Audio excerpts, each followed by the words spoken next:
fazer um cálculo da resolução por regressão linear para a equação do crescimento logístico para Itajubá. Por quê? De repente, vocês podem chegar aqui matematicamente por aquele método que foi ensinado, né, da projeção de crescimento logístico que a gente viu em outras aulas. Não dá matematicamente, aparece número no Excel e não dá certo cálculo, porque sai fora das condições matemáticas para o uso daquela equação. Então, como está no livro, vamos ensinar, né?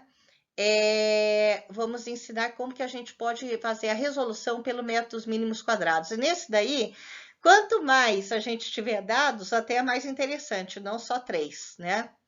O que acontece? Nós também temos uma equação que diz o crescimento logístico, que o logaritmo neperiano da população num tempo t qualquer, dividido por Ks. Ks é a nomenclatura que está no livro, mas é a mesma coisa que a nossa população de saturação, que vocês podem calcular. 1 dividido por 1 menos a população num tempo qualquer, dividido de saturação. Ótimo. Então, fazemos essa divisão, calculamos o logaritmo neperiano dele com os dados que nós temos. Por exemplo, a 1970, que era 51.716 habitantes em Itajubá, 1980, que era 60.595 habitantes em Itajubá, 1996, que era 79.961 habitantes em Itajubá, 2000, que era 84.135 habitantes em Itajubá, 2007 tinha 86.673 habitantes em Itajubá, em 2010, 90.679 habitantes em Itajubá.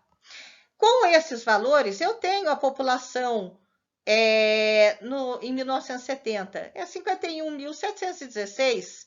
O KS, eu consigo fazer a conta do KS pelos métodos que nós vimos já anteriormente, que era aquela população de saturação, que é o mesmo cálculo que a gente faz para tanto o método da taxa decrescente de crescimento quanto do crescimento logístico. Ótimo! Com a população naquele tempo e a população de saturação, a gente consegue já obter esses valores numéricos, né? Não preciso descobrir nada. Mas este aqui é o primeiro termo da equação. Por quê? A equação que a gente pode ver no livro, Tratado sobre Resíduos Sólidos, logaritmo neperiano dessa divisão aqui, ela é igual a um coeficiente A mais um coeficiente B vezes o tempo. Nesse termo 2, eu não tenho nem A e nem B, eu só tenho o tempo, 1970. Não tem problema, eu coloco o A e o B, posso até começar com o número 1 aqui e o número 1 aqui. Não tenho esses valores mesmo, mas aí eu vou colocar aqui que esse termo 2 vai ser 1 mais 1 vezes o tempo, 1970. Vai começar com 1, mas a gente vai usar uma ferramenta de otimização do Excel que chama Solver. Aqui vai dar um número bem diferente desse, né? Porque isso aqui já é o resultado do Solver, mas a gente deixa aquele número diferente, né?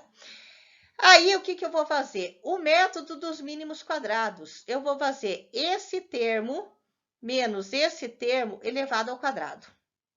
Como esse número vai estar bem diferente, vai estar um número bem mais diferente aqui ainda, que está elevado ao quadrado, né? Então, eu vou fazer essa célula menos essa célula elevado ao quadrado. Ótimo no Excel. Vamos lá e fazemos isso daqui. Para todos os anos que nós temos. E aí, eu faço o somatório desse T1 menos T2 elevado ao quadrado, né? Então, o somatório. Vai dar outro número completamente diferente aqui, né? E aí, o que eu vou fazer? Vou colocar só para ver a população estimada quando eu chegar no melhor A e no melhor B, ou seja, A e B ótimos, depois do método de otimização. Método de otimização a gente vai chegar, é um método numérico, então nós vamos chegar a valores próximos, né? Nunca serão os exatos. Ou seja, a população estimada da qual derivou esse termo 1 e o termo 2, é a população num tempo t qualquer, é igual à população de saturação vezes. Aí nós temos uma divisão. Qual é o numerador? O número de Neper elevado a mais B vezes T, dividido por 1 mais o número de Neper elevado a mais BT. Formate essa equação aqui. Formate, mesmo ainda sendo A e B igual a 1. Vai dar uma população completamente diferente dessa daqui, não tem problema. Nós vamos fazer o solver. O solver é uma ferramenta muito interessante de usar. Quem já usou Atingir Meta vai se sentir mais familiarizado com o solver, né? Vocês têm que, inclusive, pegar o solver lá no início do Excel, né? Porque ele não vem já instalado, né, com o Excel. Você vai lá, né, no arquivo, né, e aí você vai colocar o solver. O solver vai aparecer lá junto com os dados, né? Vai ser a última que vai aparecer com os dados. Ótimo. Aí, o que a gente vai fazer? A gente vai falar que essa célula, eu vou querer que essa célula seja igual a 0. Porque eu não vou minimizar, porque minimizar pode vir um valor negativo. E, na verdade, eu quero que esse valor seja próximo de 0. Então, eu vou pedir para o solver que essa célula seja igual a 0, variando essas duas. E aí, eu aplico resolver. Clico sobre resolver. Aí, o solver vai dar a melhor solução, que no caso de Itajubá, obtido foi A, menos 56,762 e B, 0,02856.